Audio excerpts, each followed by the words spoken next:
नमस्कार, आप देख रहे हैं न्यूज नेशन और मैं हूं आपके साथ पंकज मिश्रा। अमेरिका और ईरान के बीच जारी भीषण संघर्ष अब और खतरनाक होता जा रहा है।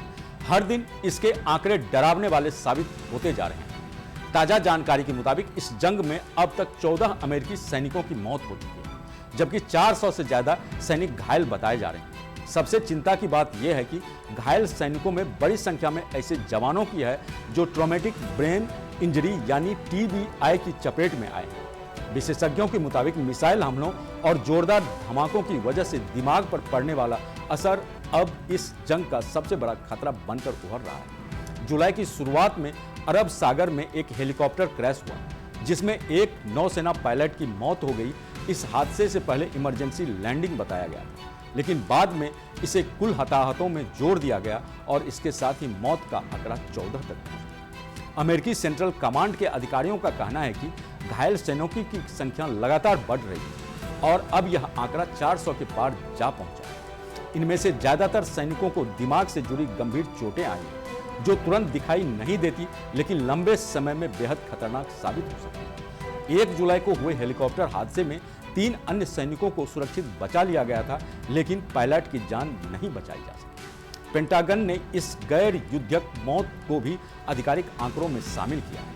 28 मार्च से इस संघर्ष की शुरुआत के बाद यह ऐसी पहली मौत है जो सीधे हमले में नहीं हुई, लेकिन इससे पहले मार्च में ही अलग अलग हमलों में 13 अमेरिकी सैनिक मारे जा चुके थे। यानी जंग का हर चरण अमेरिका के लिए भारी पड़ता नजर आ रहा है।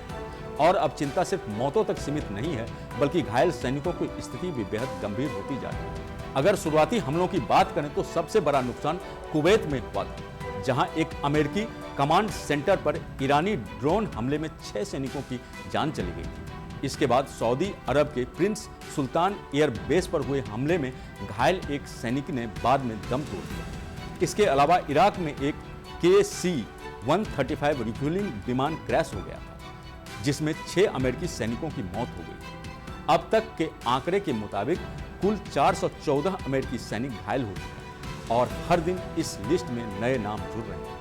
हाल ही में अमेरिकी एयरफोर्स के एक और सदस्य के घायल होने की जानकारी सामने आई है। हालांकि यह साफ नहीं हो पाया कि वह किस हमले में घायल हुआ। इस पूरे घटनाक्रम ने यह साफ कर दिया है कि जंग अब लंबी और ज्यादा खतरनाक होती जा रही है, जिसमें हर दिन नया नुकसान सामने आ रहा है।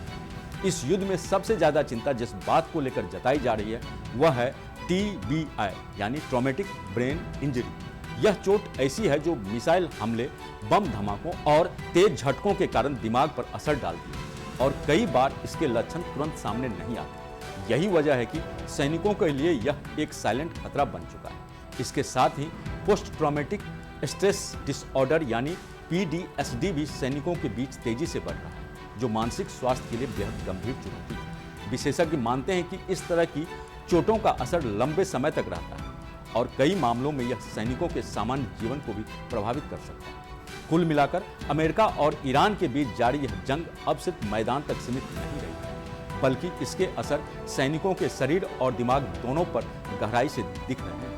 ऐसे में आने वाले दिनों में यह देखना अहम होगा कि यह संघर्ष किस दिशा में जाता है, कितनी और कीमत चुकानी पड़ती है।